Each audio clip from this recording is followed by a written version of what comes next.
Abdullah Syarul Syakban dengan NIM 2310103015, Prodi Ekonomi Syariah. Ulang.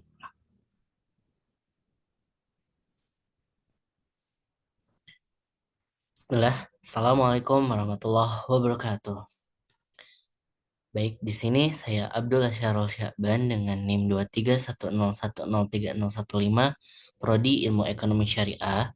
Di sini saya akan mempresentasikan hasil riset analisis kritis dan opini penulis terhadap pajak pertimbangan nilai 12% dan ekonomi keuangan syariah, disertai data terkini dan referensi pendukung. Presentasi ini untuk memenuhi UAS pada mata kuliah Fikih for Private and Public Finance yang diampu oleh Pak Abdul Aziz Ibrahim LCMA PhD.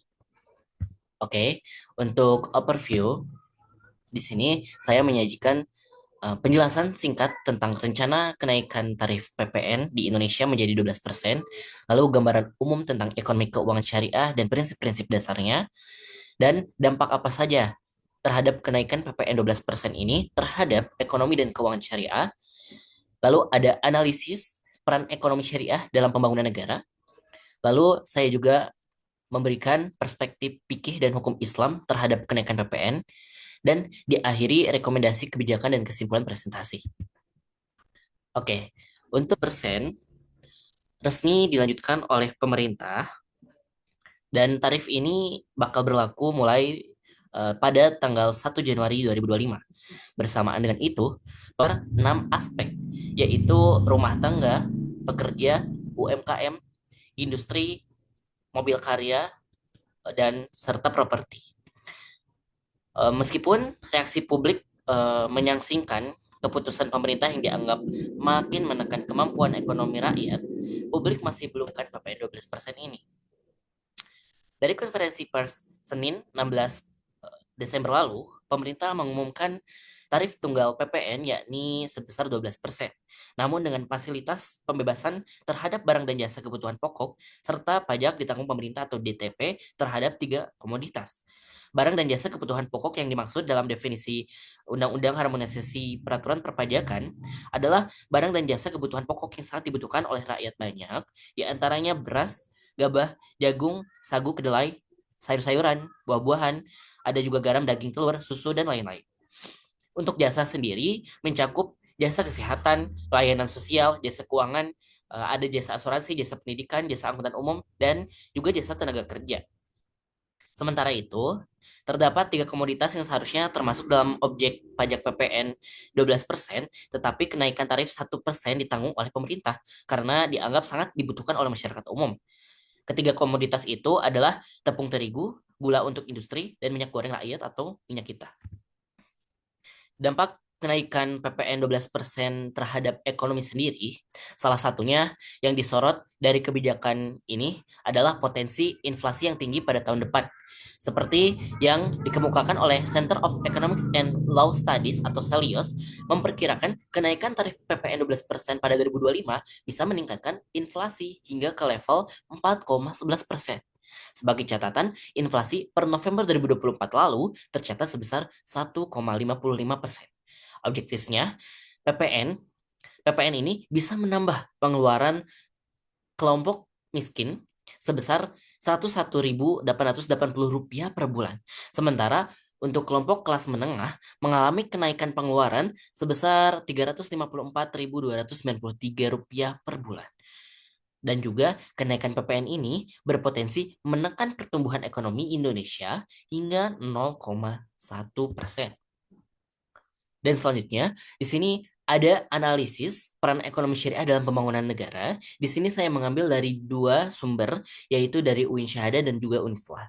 Ada 2 yang saya ambil dari jurnal UIN Syahada, yaitu Prinsip Keadilan dan Kesetaraan, Pemberdayaan Ekonomi Masyarakat. Di sana dikemukakan ekonomi Islam menekankan distribusi kekayaan yang adil untuk mengurangi ketimpangan ekonomi. Lalu, untuk memberdayakan ekonomi masyarakat, instrumen seperti zakat, wakaf, itu dapat digunakan untuk meningkatkan kesejahteraan sosial dan ekonomi. Selanjutnya, Inklusi keuangan yang dikemukakan dari jurnal Unisla ada lembaga keuangan syariah. Mereka itu berperan dalam menyediakan akses keuangan bagi kelompok yang kurang terlayani, ya kan? Seperti BSI dan yang lainnya, mendorong pertumbuhan ekonomi yang inklusif. Dan selanjutnya, perspektif fikih dan hukum Islam terhadap kenaikan PPN. Dalam fikih Islam, di sini saya mengambil dua pokok utama yang diambil juga dari Jurnal Al-Arba'ah Universitas Islam Asy-Syafi'iyah Jakarta, keadilan dalam perpajakan dan juga peran negara. Dalam Islam, pajak harus diterapkan secara adil tanpa memberatkan masyarakat, terutama golongan lemah. Lalu peran negara sendiri, negara itu bertanggung jawab penuh memastikan kebijakan fiskal yang tidak menimbulkan ketidakadilan sosial dan ekonomi. Selanjutnya, dampak apa saja sih atas tarif kenaikan PPN terhadap keuangan syariah? Di sini ada kualitas aset perbankan syariah dan juga berdampak pada peluang investasi syariah. Apa dampaknya terhadap kualitas aset perbankan syariah? Yaitu dapat adanya kenaikan PPN dapat mempengaruhi kualitas aset perbankan syariah, terutama di segmen retail, UMKM, dan bahkan konsumen. Lalu, masyarakat dapat mempertimbangkan investasi syariah sebagai upaya untuk melindungi nilai aset-aset mereka dari dampak kenaikan PPN itu sendiri. Di sini saya merekomendasikan kebijakan untuk PPN ini, yaitu evaluasi kenaikan PPN 12% ini apa saja, lalu penguatan dalam keuangan ekonomi syariah. Pemerintah sangat-sangat perlu mempertimbangkan dampak sosial ekonomi dari kenaikan PPN dan mencari alternatif yang tidak memberatkan masyarakat, serta harus adanya penguatan ekonomi syariah untuk mendorong peran ekonomi syariah dalam pembangunan nasional dan untuk mencapai keadilan dan kesejahteraan yang berkelanjutan. Kesimpulan dari presentasi ini, kenaikan PPN menjadi 12% pada tahun 2025 memiliki dampak signifikan terhadap perekonomian dan masyarakat. Lalu ekonomi keuangan syariah juga menawarkan solusi yang sangat potensial dalam mengatasi ketimpangan dan mendukung pembangunan yang adil. Pentingnya pertimbangan perspektif fikih dan hukum Islam dalam perumusan kebijakan fiskal yang sekarang sedang ramai, yaitu kenaikan PPN sebesar 12% untuk mencapai kesejahteraan bersama. Baik, terima kasih. Itu sekian presentasi dari saya. Thank you for listening. Terima kasih atas perhatiannya.